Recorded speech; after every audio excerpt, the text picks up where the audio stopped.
Our next speaker is Dr. Alan Hanley. He graduated from our program in 1981 with his PhD. He's a retired chief of psychological services at the Federal Bureau of Prisons. Prior to FSU, he served as a medical rescue pilot in the U.S. military. Believing that life-saving experiences that he and his crew shared helped shape the type of therapist that he eventually became. Once he obtained his PhD, he accepted a position as a psychologist in the rural mountains of western Montana. As the only PhD psychologist in the county, he was responsible for almost the full range of psychological services. Clients have included offenders and victims, court-ordered and self-referred, and individuals and families. Later, he was recruited by the Federal Bureau of Prisons, where he rose to the rank of chief psychologist at the male facility in Talladega, Alabama. After 3 years, he moved to FCI Tallahassee, where he worked with both male and female inmates. And during his 17 years there, he supervised the APA-approved internship program, the drug and alcohol program, and worked as a hostage negotiation team leader. His special expertise, however, lies in crisis and anger management, and most importantly in suicide prevention. So I hope you're hearing a lot of things. I know several of you have interest in some of these different topics we're hitting. Today, Dr. Hanley is going to share his thoughts concerning the requirements of being a helpful therapist, the management of incarcerated individuals, and the skills needed to be successful in a traditional hierarchical organization, working with both higher-ranking administration and with line staff. With no further ado, please welcome Dr. Hanley. Thank you. This is my first ever PowerPoint. My wife and my son helped me. He's 16, and he said, "Dad, it's still pretty amateurish, but it's good enough for you." So, Neil did a real fine job, very professional. I appreciate it. I'm not quite that professional, so we'll see how it goes. A little bit nervous. And I just pushed it the wrong way. There we go, one more time. All right. So I think everything goes back to family and growing up. Graduated from Key West. I'm also a native Floridian. But my dad was a preacher, so we moved around Florida a lot. That's a picture of our family, more or less. The year I graduated from high school, there was 4 of us boys in the room, and it was a 1,500 square house. There was girls in the other room, and mom and dad in their own. Okay, whoops, backed it too fast. Okay, so I was in the military, and I got a hero badge once in a while, for doing stuff. We saved lives. We did rescue work, and partially how we were successful is there was 2 pilots on board, and 1 crew chief and 1 medic.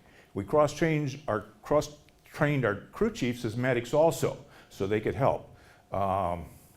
And then, let's see, and then we would go out and save people. And sometimes we'd say, no, we can't do that.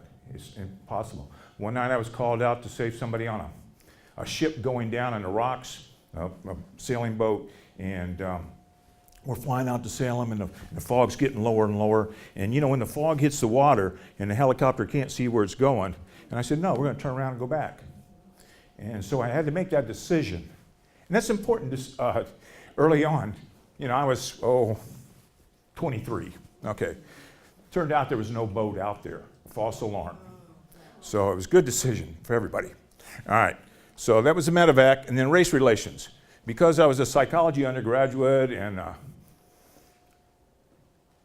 closet hippie, a peacenik, Vietnam was going on, so we got drafted, if we didn't join up.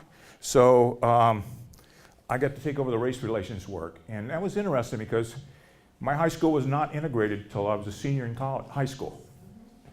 One of the first high schools in America that became integrated, Key West, because the military influence said, the laws changed, we're going to do it. No problems in my senior year. It was a great experience. But, I realized right then, I was one of the smart kids in some of the classes, one of the dumb kids in some of the other classes. But I'll talk more about that later. But in race relations, I would help some of the kids cheat off me because they just didn't have the background. They'd been cheated out of good education at that point. So one of my friends said, why? And I said, why not? You know, we got to catch up here. Let's see. Oh, FSU, great professors. Thank you. There's a few of you left in the room that helped me. Gary Peterson in the back there probably talked to a lot of the others and said, keep him in, he's okay. Great friends. I got some of those in the room too. You learn from your friends. Great experience. I worked at the reservation. At the time, that was where the girls would go out in the mornings and sunbathe. And I was the one in charge of the lifeguards, and I lived out there, and, you know, it was a great way to make money. Okay. And then the library. I mentioned the library because I spent a lot of time there, a lot of our interest. And I think it's real important to broaden your awareness because you never know what's going to come at you. Then Bobby Bowden, because, you know, he and I were so tight. Okay. You might get a feeling right now for what kind of guy I am. Not the most educated, although I got a PhD. Not the most brilliant, you can tell that. But when I came to Florida State, after I'd been here for a while, Harold Cottingham called me into his office. And he was a nice guy, well respected. Everybody liked him. Very pleasant. And he says, Alan, I want to show you something. You know, because we weren't sure we were going to take you. And I might mention the University of Florida said they were sure they weren't going to take me. But Harold said, I got this letter of recommendation and I don't quite understand it. So he hands it to me. And this letter says, you know, a few nice things about me. And said, we think he's got real potential, but he's basically illiterate.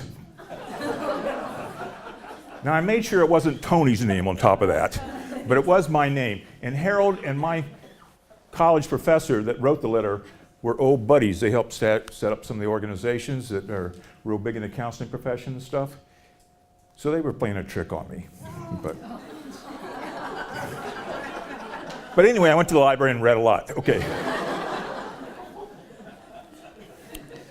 So when I got out of grad school, I'd been in the military 5 years. I'd back in the grad school, had some great experiences. I was, you know, one of the better athletes in the department, students. And I decided I'd go away from Florida. I was tired of Florida again. I was tired of the way they were building up everything and the commercialization and stuff. So I decided I'd go out somewhere different. This was as far as I got. 70 miles from the Canadian border, 30 miles from Idaho. Very rural, way out in the woods. 4,000 people in the county, 7,000 people in the county, 4,000 people in my little town. I was the first PhD of any kind to live in that county. They thought I knew something. A lot of snow. Okay. Well, I made plenty of mistakes out there. That was one of my theories. I would go out there and make my mistakes, and then when I come back to Florida, people wouldn't know that. And, you know, I got my worst mistakes out of the way. And it's actually an excellent theory. It worked out very well. I got the majority of my worst mistakes done out there. Okay. But I learned from those mistakes. And one of the things I learned real quick, oh, that's the town I lived in. Okay, actually, that is it. Except it was a little too crowded, so I moved outside of town about a mile. But anyway, so one of the experiences I had was I decided that, they wanted me to know about drug treatment, alcohol treatment. Our department was sadly lacking in that area when I went through grad school, okay? And I came from a teetotal family, and my father came from an alcoholic family, so his theory was you don't touch it. Don't ever touch it. And that was kind of my theory, you know, be safe. And although I did touch it some, I hope my mother doesn't listen to this tape. When I got out there, it was such an issue, I said, I'm not going to. And I became a teetotaler again, meaning I never drank because of the influence that you have in your community. It was so small. Everybody knew everything, okay? So, but the wonderful experiences often came from me saying to people, yeah, I'm the first PhD in this county. I went to Florida State, good school. Bobby Bowden's there. But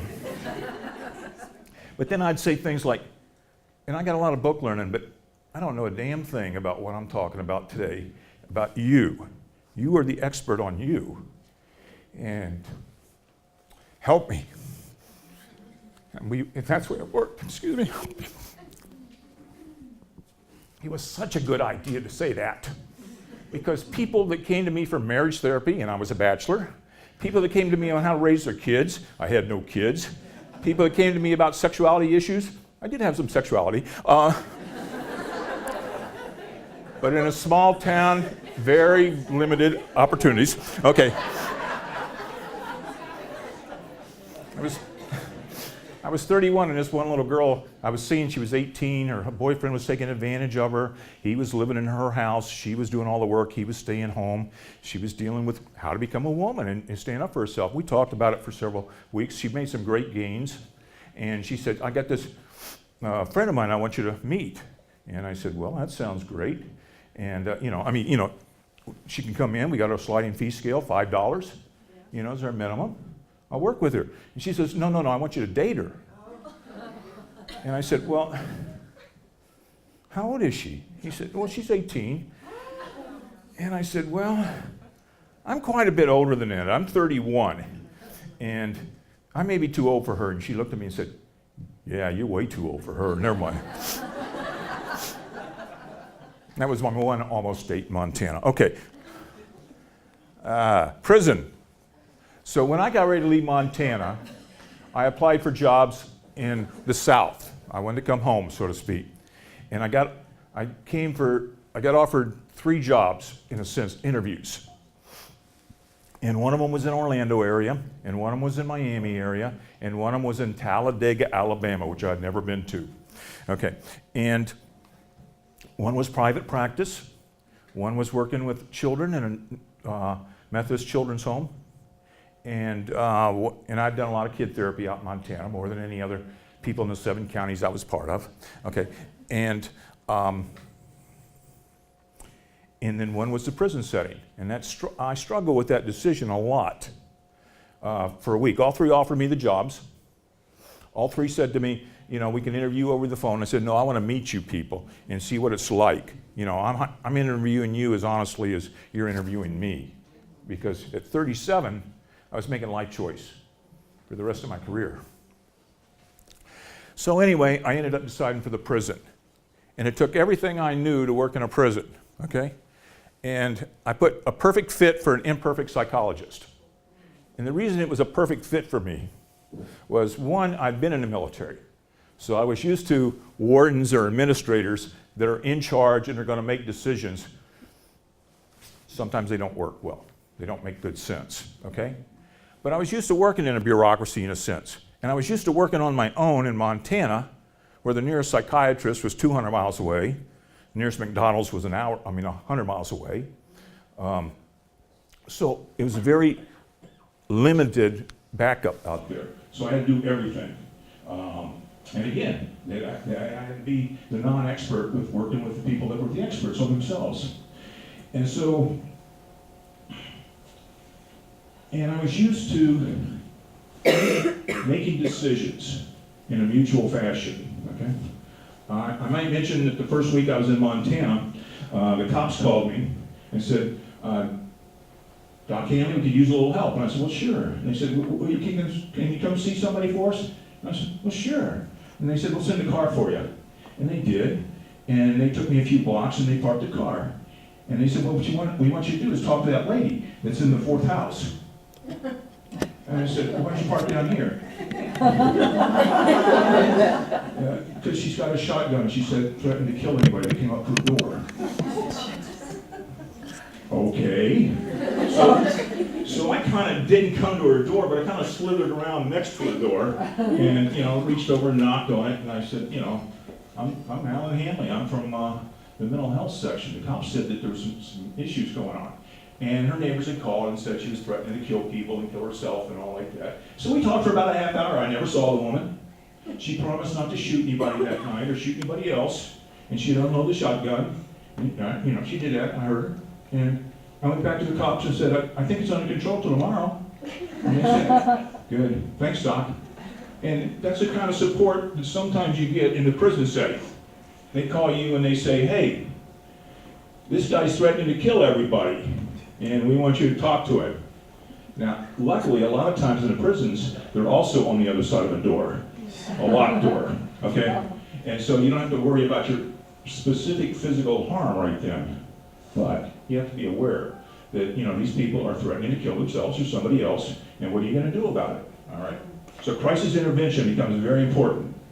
And another Montana story, this guy came into my door one time and he says, I want some medication. And I said, well, tell me about yourself, man. He says, I'm a veteran, I've run out of marijuana, and so I want to get back on my psychotropics. And I said, you've been taking psychotropics? He says, yeah, I've been out for a month or two. And I said, okay, I don't have the marijuana for you. Where do you usually get your psychotropics? And he says, I usually get them from the VA. And so I said, well, let's call the VA and see if they'll send us some tomorrow, or today. So that was 300 miles away, the VA hospital was. And I called them and they said, oh yeah, we'll give him his medications, just have him come down and see us. And I told the guy that, and he says, look, tell them if I come down there, I'm coming down and kill him.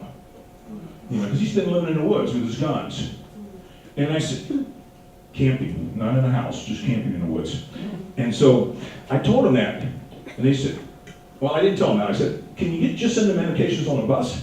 He can get here tomorrow. And they said, no, we can't do that, we got to see him. And then I said, what he told him, what he told me, and then they said, well, we'll put him on the bus, they'll be there today.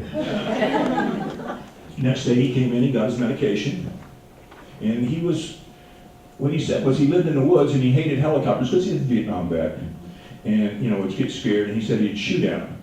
Now, go back to the first couple slides. I'm a helicopter pilot. I'm still flying helicopters in National Guard in Montana, and I asked him please not to do that anymore. And he said he wouldn't. And I said, if you run out of medicine, you can come get more. And he says, no, I'm on my way to Canada. Because people that aren't happy in America, sometimes they run away to Canada. And so that's why in that corner of Montana, we would get the end of the roaders. People that got to the border, you couldn't figure out how to get over. And that's where I got most of my first experience with chronically mentally ill. Okay, so anyway, I had those experiences, all right? But I knew how to work on my own. I knew how to think for myself, and I knew how to be humble. So when I went to the prisons, I planned to stay with them for 20 years. 20 years, they kick you out if you're as old as I was. Okay, so at 57, it's a mandatory retirement if you've got 20 years in. I've been retired over 10 years now. Even though my hair is not as gray as Tony's. Okay, who is younger. Okay, so I turned down the other jobs, and then I haven't had many regrets, or at least, I said, now, okay, now what did I?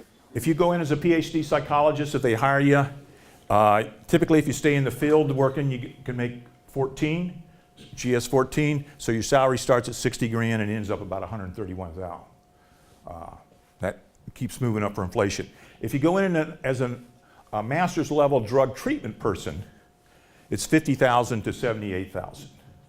Okay, and we'll talk some about those kind. Okay, pre-doctoral internships, and for those of you that get interested in this, on our back rows there, we've got some pre-doc interns. Can you all raise your hand, please? There you go. So talk to them afterwards or during the breaks, because they're going to tell you what it's like to be an intern there. All right, but even if it's not too good, they pay you really well. Okay. And from my experience, maybe more than you're worth some days. All right. Of course, that was fair because some days they were paying me more than I was worth. All right. And then the benefits, the early retirement, the health plan that works for the rest of your life, those kind of things. I mean, for the last 10 years, they've been giving me money for doing nothing. And, that's kind of nice. My wife likes that. Okay. All right, responsibilities. Again, these are my slides with my son and wife's help, but these aren't necessarily the Bureau of Prisons positions. But these are some of the things they ask you to do. Evaluations, personality evaluations. They ask you to write reports, classification, treatment of inmates, study and observation cases. The court sends you people and say, are these people responsible for their behavior? You've got 30 days or 60 days to decide. and you write a report, okay? They sent me a 20-year-old one time that was a con man, sort of. He had tricked a dealership out of giving him a Corvette. And they sent him out to me, and I saw him, and, you know, gave him all the IQ test and the psych test and all that stuff. And I said, you know, he's a con man. That's not an official term, but, you know, I use it sort of like that. And he's responsible for his behavior. So he goes down, and by the way, he's got an agreement with the court that he only has to serve 18 months total. Now, he's been in prison 12 months. I mean, he's been in the jail 12 months, and then he comes to me for a month, and now he goes back and he's got 5 months left to do, so to speak. But he told the judge that they made me lie on the report, and he wasn't a con man. And so the judge says, if we bring Dr. Hanley down here, 300 miles, and he testifies that, you know, the report is honest, the plea agreement's over and you might get more time. The guy says, oh no, Dr. Hanley and I are tight. So I went down there and told him that nobody made me write it anyway, you know, that I wrote what I thought the tests were. It was reviewed by my supervisor of the time, who made a couple of technical corrections, or suggestions with the writing, but nothing with the content. And so the guy got another 3 years. Afterwards, he came up to me in court. He's got the handcuffs on. He comes up to me and said, Dr. Hanley, I really appreciate what you did, and I'm going to ask them to let me be assigned to your prison. It's a strange world. But that was part of what I did. Okay, do individual and group psychotherapy. If you're here, you need to learn as much group therapy as you can. It's invaluable. In Montana, limited resources, I did all kinds of group work. I did the same in the prison for a long time. We did a lot of groups, okay. And then witness protection evaluation. I say that because I happen to be in it, so please turn off the video. But, you know, we did those evaluations, and, you know, I would talk to guys that had been in mafia and turned on mafia and stuff like that, and were hiding out. And before they can get back in the community, oftentimes witness protection people that are criminals have to do time, but before we release them back out and give them an identity, we got to make sure they're safe and stuff like that. So, you know, we would do those evals. Very interesting part of the work. Okay. Other stuff we did, help manage inmates. Okay, I put manage there because the administration loves people to grow and get intelligent and make good growth, but really what they want to do is make sure there's no damn problems. And so as long as somebody's not killing themselves or killing other people or causing the prison a lot of hassles, they think psychology's doing a good job. And so part of your job is to make sure the administration thinks you're managing people the best you can. And I thought I did that pretty well. I'll tell you why in a bit. Okay, individual treatment and crisis intervention sections on an as-needed or emergency basis. The first, I don't know, how long were we married before I retired, Dara? About 7 years. Okay, so I was a bachelor, a swinging bachelor. I actually got a date in 92, I think that's when we met. Okay, my first date. But, well, before that, I went out with my cousin once in a while for movies. All right, but he's a nice guy. We enjoyed the movies. Okay. All right. So, where was I? Oh, yeah. I did not mind being on call very much. I would go in at 3 o'clock in the morning. I would go in I would stay till 8 o'clock at night, 9 o'clock at night, whatever I needed to do to take care of inmates' crisis needs, because the staff love you for doing that. Right, Neil? I'm sure it's the same in the state too. Okay, so because they knew they could count on me, and I only lived 3 miles from the prison, that I could be there in a half hour, you know, they trusted me very well, and they loved to give over responsibility. So as a psychologist, people are going to want to give you a lot of responsibilities. If you're in the prison system, you got to take some of those. You got to also say, well, I can't control what this person says and does, but I can make sure that I'm there for them, and maybe we can talk them out. So, okay. Employee assistance program. All staff are crazy, including the psychology staff. It's not an easy place to work. There's a lot of suffering and pain that's involved with being incarcerated, and the staff tend to get harder and tougher and more inured to that, and sometimes they even yell at their wives, Okay. Now, I never did that, but, you know, actually, I did a couple of times. Okay, had nothing to do with her, had something to do with what I'd gone through at work that day. And so you try and help them, okay? Suicide prevention I considered one of my major things, okay? I was one of the lucky ones in the Bureau of Prisons and in general psychology practice that I did never have a client kill themselves. Did never have anybody in my prison kill themselves. Believe me, the last year I was there, I was scared to death that was going to ruin my record. Okay, but 1 out of 4 psychologists typically loses a client sometime in their career, even if they're private practice or they're working in a public agency of some kind. So it happens. So I was very eager for it not to happen because I figured that's the one thing I can't help them get through. Once they're dead, you know, excuse me, they're not safe anymore. Okay, they're not angry anymore. They're not whatever they are. But most people, if you can get them through that, you know, to the next day, or 2 days later, or 3 days later, they start feeling like, well, maybe I really don't want to kill myself. Maybe there are some things I can do to get better. Now, we had some chronic people in the prison that were suicidal. It's not a very fun place to live, okay? But, and sometimes we had to ship them off to a psychiatric hospital. I had one woman that said she was going to kill herself when she was turned 33. She had tried to kill herself 3 times earlier by drinking Clorox at other prisons. By the way, that's not good for you. And I finally called, you know, and I'd worked with her for 3 years, and I finally called one of the psychologists that was in charge of the psychiatric facility, basically, and in Texas, and I said, look, there's nothing real crisis about this woman right now, but she's going to be 33 next month, and she says she's going to kill herself when she's 33. And I've dealt with her for 3 years. I don't want to deal with her anymore. Would you do me a break? And the guy said, sure, we'll take her. And the reason they were willing to give me a break once in a while is because Tallahassee sent fewer people to the psychiatric hospitals than any other institution in the Bureau of Prisons at that time. And, you know, we worked real hard at keeping people alive. Staff correctional responsibilities precede all other required by this position. I got this at the bottom of this list right here, but it's essential that you're going to realize that if you're going to corrections. I'm going to come back to it. Okay, well, I'll go to it right now. Okay, at times I was in charge of manning an escape post with a pistol in my hip. In case I saw the escapee, I was supposed to shoot them. You know, I'm a psychologist. I like people.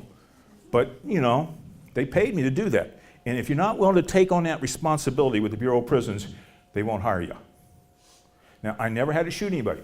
I never pushed anybody. I never cussed at anybody.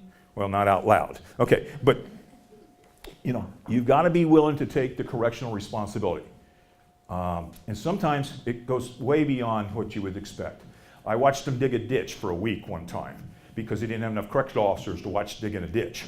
So my psychology services stayed off to the side, and the chief of psychology watched the ditch being dug.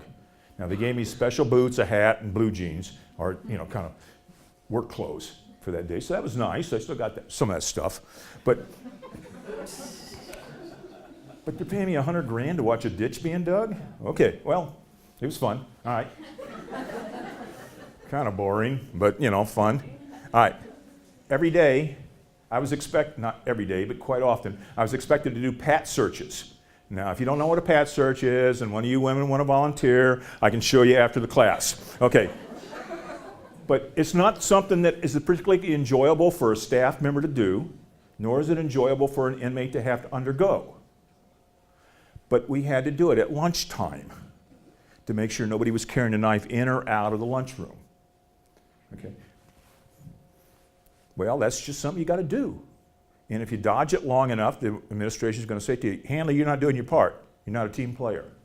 They never had to say that to me because I did it. And I'd always say to the inmates, I know it's not real thrilling to have a guy as old as me do this, but I'm going to get older and I'm going to follow the rules, okay?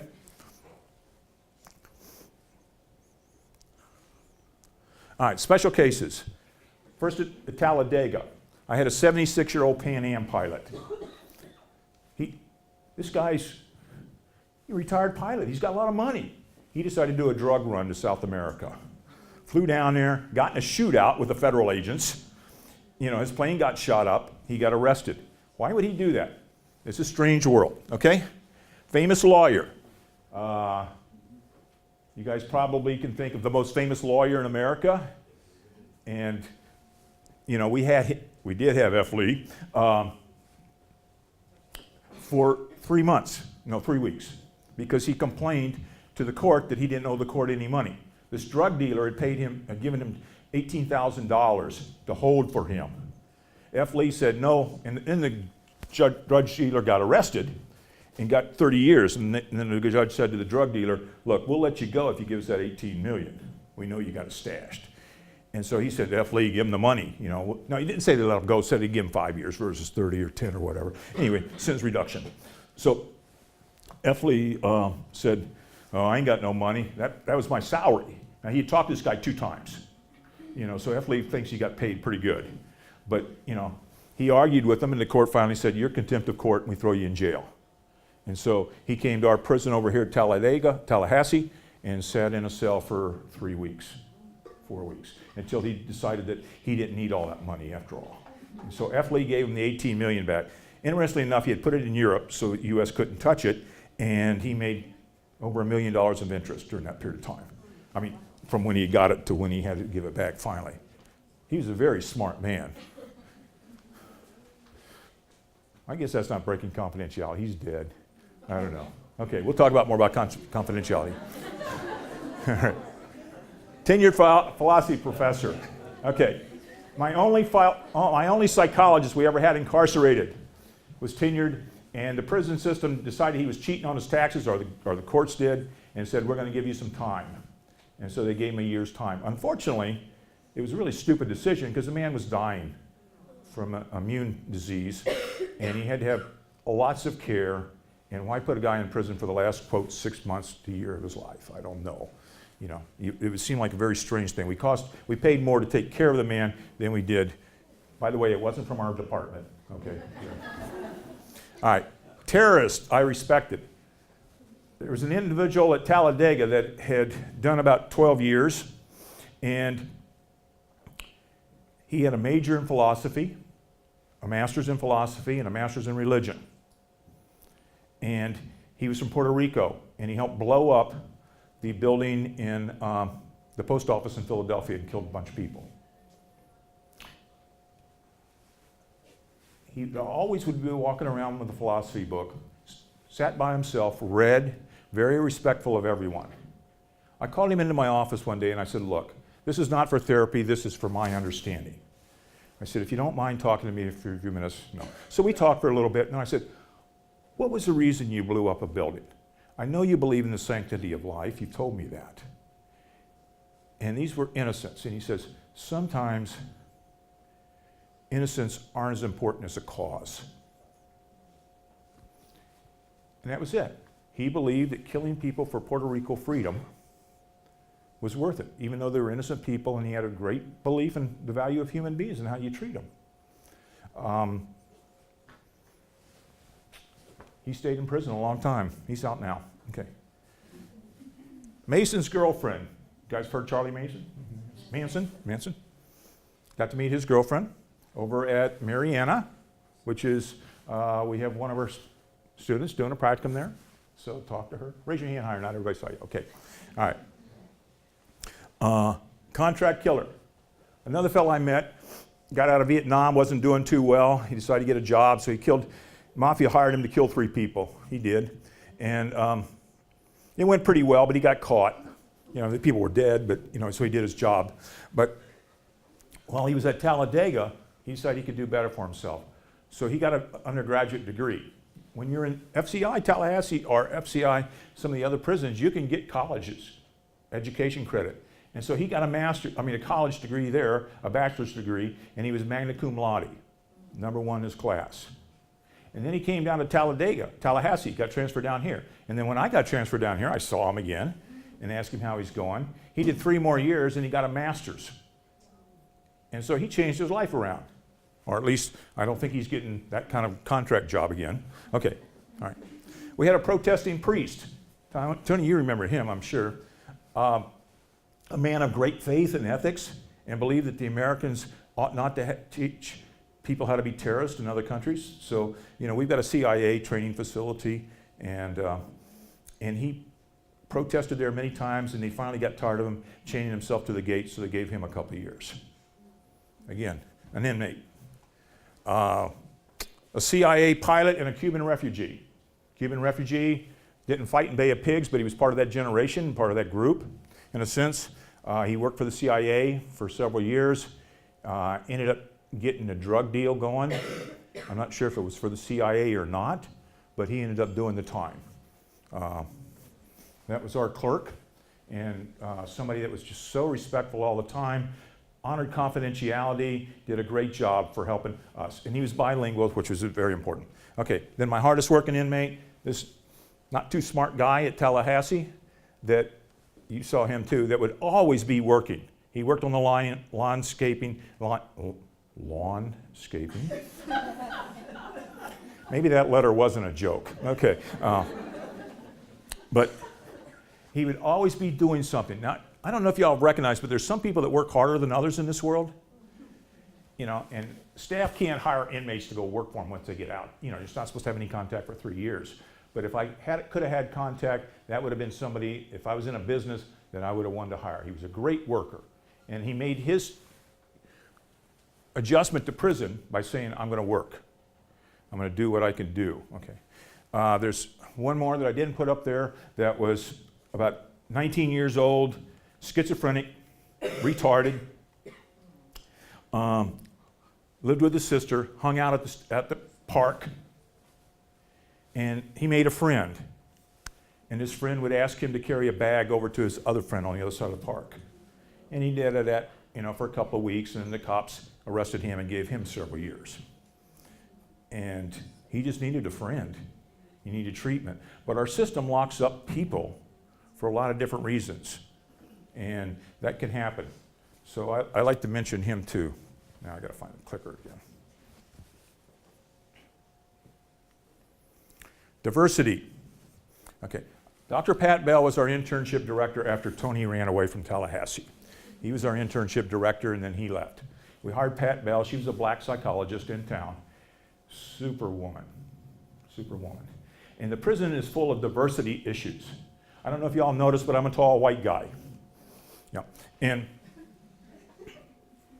that doesn't work as well in the prison as some of the other things. And so we brought in over 30 minority interns over the course of her 20 years.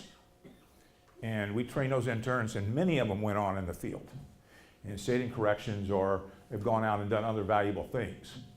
But we made it a point in our program to bring in as many minority people, as many bilinguals as we could every year. We always had some, okay? Which brings me to language skills. In the federal system, many people don't speak English as their primary language. And I mentioned I didn't do well in high school and everything, and one of those was languages. My dad said, son, if you get one more D, you're not going to get a scholarship, and you're not going to get to go to college.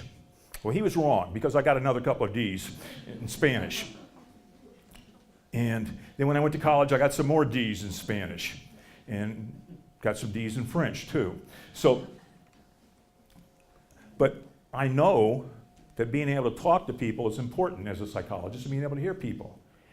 And so when friends like Tony Jimenez wasn't there to speak Spanish with him, or one of our interns weren't, I would be talking to people. And at Talladega, I was the second official interpreter at the institution. And I know how to say, ¿Cómo está? Buenos días. Buena suerte, good luck. ¿Tienes un problema de emocional? I know how to say those things. Unfortunately, I don't understand what they say went back. So oftentimes I'd say, buena suerte, hasta mañana. Okay. Well, I appreciate the fact that language skills are very important. And at Talladega, we got the Atlanta rioters, and we got 200 people from Atlanta that had very limited English. They were Cuban detainees, and they had been part of the Marilito thing, which means they had been incarcerated since they were children, most of them. And so they did not know how to cope very well. And it was part of my job. There was one PA there that was bilingual, who was a native Puerto Rican, and then me. which means that you're the expert on you. You got to help me understand. But the more Spanish I would try, even though my accent was always terrible and my understanding is a little better than I was putting on, but it's very limited, then they would try their English more.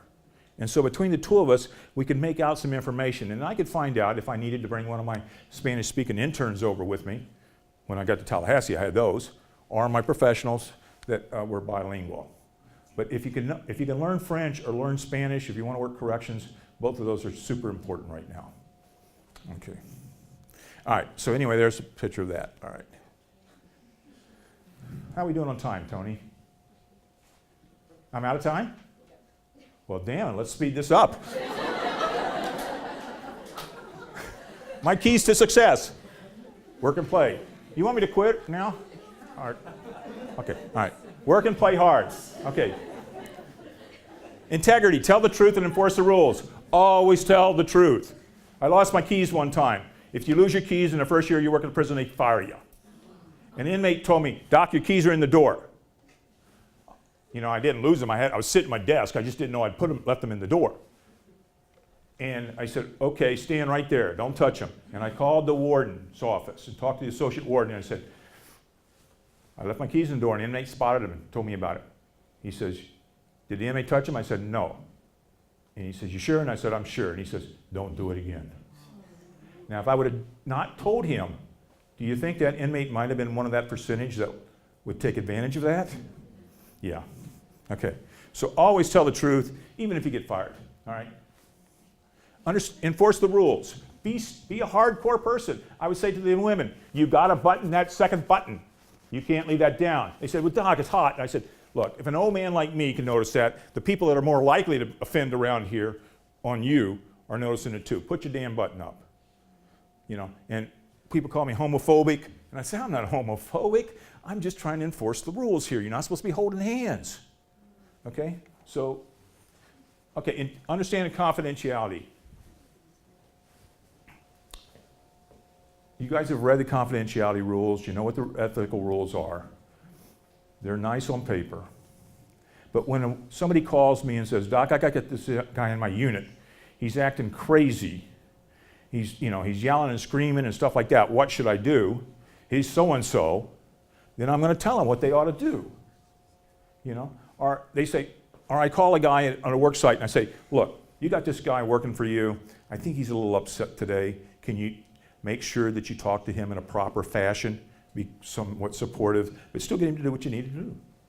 You know, you're breaking confidentiality in a very real sense, but in a real sense, you're doing more than breaking confidentiality. You're making the system work for people. You're taking care of people. Again, this is my opinions and not necessarily the Bureau of Prisons, okay? Respect for others, staff and inmates. I shot pistols with the staff, I went training with them, I played games with them, etc. I was one of the good old boys in the sense that people knew that they liked me. They thought I was a nerd being a psychologist, but they also knew that, you know, I was kind of a guy that can understand basic life. I'd ask them about, how do you fix this? How do you fix that? Mechanical staff, okay? So respect for others, respect for inmates. Without raising your hand, I'd like everybody to think about something they could have got incarcerated for in the last 10 years. I assume some of you could raise your hands if I asked you to, all right? You know, you're at that age range where it might happen, or you've drunk and drove, something like that. So be careful, all right? And know that inmates also make dumb mistakes. And a lot of them are in there because of substance abuse history, okay? Or anger management. Or they had families that didn't take care of them. Or they come from social economic status. That makes it up. Same for staff. Realize staff are working pretty damn hard. Some of them are working a double shift, and they're just plain tired. Sometimes they're going to be rude. Some of my staff would call inmates so-and-so. I never did that. I would always say Mr. or Ms., to inmates. Be humble, but trust your knowledge. I think we're a part of a witch doctor science at this point. I think the same for medicine. 100 years, 50 years from now, they're going to know a hell of a lot more about how to be a good therapist or a good physician than we know now. So we need to be humble about that. But we also got to trust the fact that we know how to be helpful. More keys to success. Wonder about hidden agendas. Inmates lie. People manipulate you. Staff lie. Every woman in the world lies except for my wife. All guys lie. Okay. Listen and learn.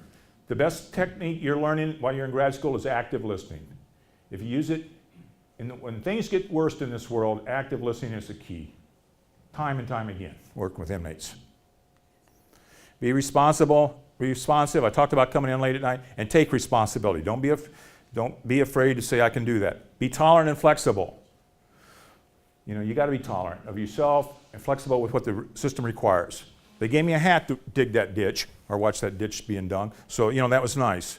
All right? Use the golden rule. I believe in treating others as I want to be treated. And be grateful for your many blessings. If you're in this room, you're smart. You were gifted with intelligence, gifted with the kind of background that helps you get this far. We're in the top 5 to 10% of the world. Many, many people don't have these kind of gifts, so be grateful. And then retirement. Age 58, doing nothing. I got a teenage son and a redheaded wife I'm trying to raise. Okay. I've been an adjunct at TCC for 10 years trying to teach students how to, it's called College Success. I try and teach them life skills, how to avoid the big mistakes, etc. Try and be helpful to others, I do, and then I take fun and have fun and take naps. I think that's it. All right. Thank you.